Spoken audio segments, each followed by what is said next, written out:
It's a book that I want to read, but reading is reading is hard. Reading is really hard. Basically, so like if you want to like be good like at uh activism stuff, you gotta like read, and you gotta read a lot.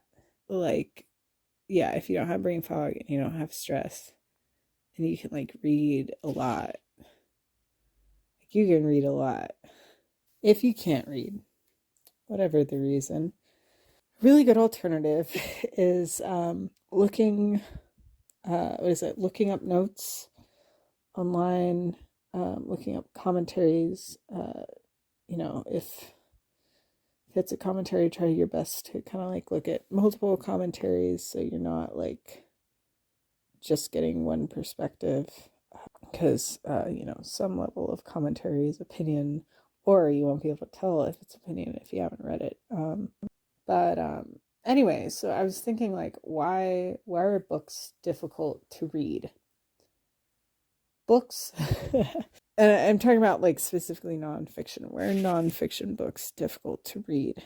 And it's because of the language.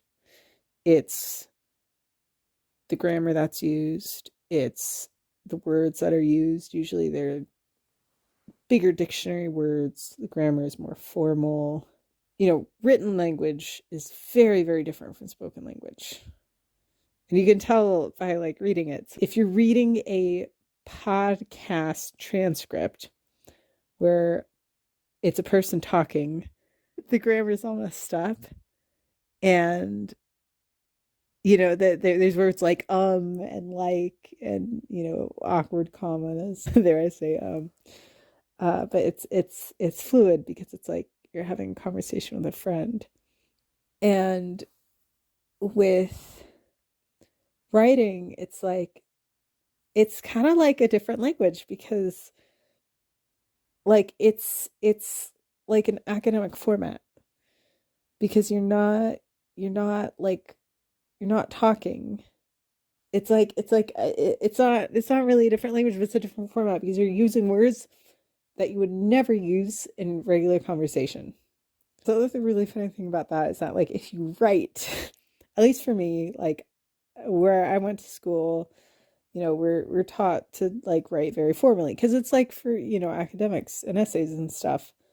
But like trying to write in a non-academic format after being taught to write in an academic format for so many years, like it's so difficult to talk, no, to write like you talk.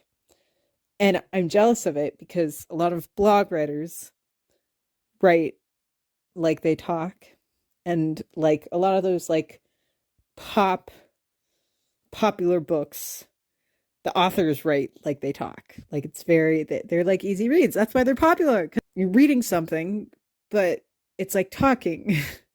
And so it's easy to read. It's easy on the brain to read. But sometimes, so many times, the active information you want, the books are not written like that. That's why you gotta go to notes and commentaries. But books and academic language, specifically like academic things. Well, okay, how do I say this? Okay, so like with English, we have a very like there's like a specific idea of like what is correct English and what is not correct English. Like the standards, like in the academic world, there's like standards, like like what is it? So if you read like somebody's like research paper or dissertation online, it's not written like you would talk. It's written like in academic language, and it makes it very difficult to read. But like, obviously in an academic setting, like you will be punished if you don't write in like, that highly academic way. Like it's a cultural idea to believe that is the correct way to write in academic language, or even just like English grammar. And I say that, or actually English grammar, like quote unquote correct grammar. And I say that because like every language, including dialects within a language, each have its own grammar structure. So, like, technically, there's no such thing as like truly incorrect grammar. It's just grammar that is structured differently. Like, there's no, like, the idea of like words being correct or incorrect. That the idea is, the idea I'm trying to get at is like outside of the academic world, like if you want to write a research paper, and this is why I say outside the academic world, outside the academic world, if you want to write a research paper, you don't have to use academic language. You know, like whether you get taken seriously or not, that's a different story. But you don't need to use academic language. You can use any language you want because again, like there's no like superior there's no like superior grammar. Like there's no such thing as that. It's just different types of grammar. So basically like what I'm trying to get at is like if like so one thing I think would be cool, like imagining like an alternative to like academics and like imagining a site with like research papers like done by like citizens and stuff. Basically like part of that there would be like a list of dialects, that like, people would just add like dialects.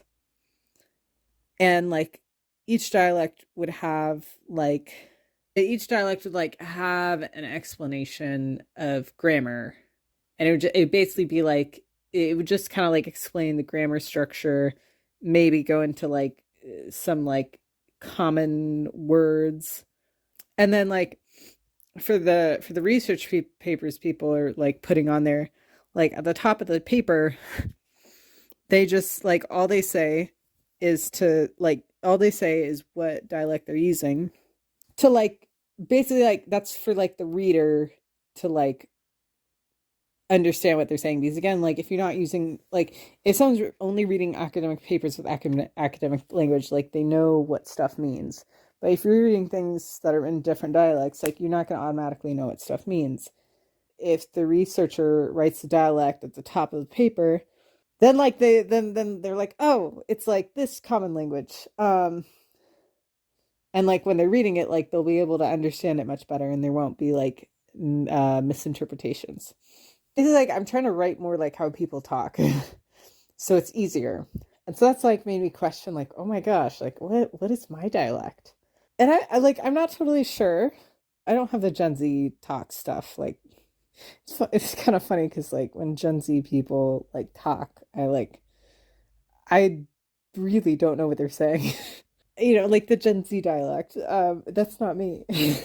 And like it's funny because like like maybe I could say like layperson. But it's also not layperson because like I'm writing, but I'm still writing like with like dictionary words and like academic grammar and like it's like automatic. Like I'm not trying to do that. And so it's like kind of a mix. So I think like it would also be good for people to like when writing like research papers in their own dialects, like just write like if there's more than one.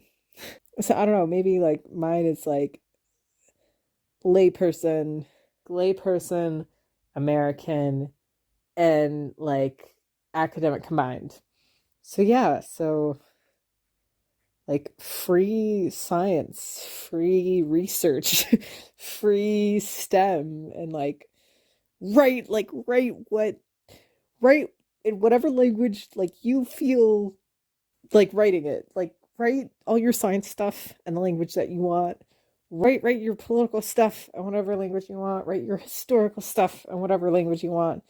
Cause like yeah, like fuck academics. Like yeah, knowledge, communism. I don't know. Yeah, no, but like literally, like there should be an actual rebellion of academics where people write high quality research studies in the dialect of their choice. There. That is a new movement. We're doing it at some point. Okay. Yeah, okay. Bye.